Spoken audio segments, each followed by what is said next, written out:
পেট নীতির কারণে বাংলাদেশে সনাতন ধর্মে অনেক অর্পিত সম্পত্তি আছে। কিছু ভূমিদস্যুতা সৃষ্টিকারী যারা সরকার পরিবর্তনের পাশাপাশি সরকারের কিছু চামচাদের সাথে মিশে ভূমিদস্যুতা করে, পাশাপাশি ভুয়া নামজারি, খাড়া দলিল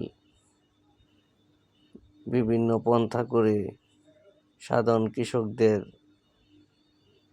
বাধ্য করে জমি বিক্রি করতে, সেখানে পার্সেন্টেজ খায়।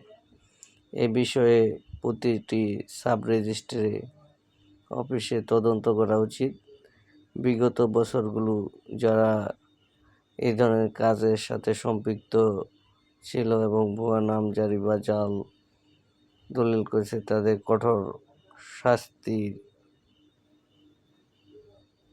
দেওয়া, যাতে ভবিষ্যতে আর কেউ এই বিষয়ে আসতে না পারে।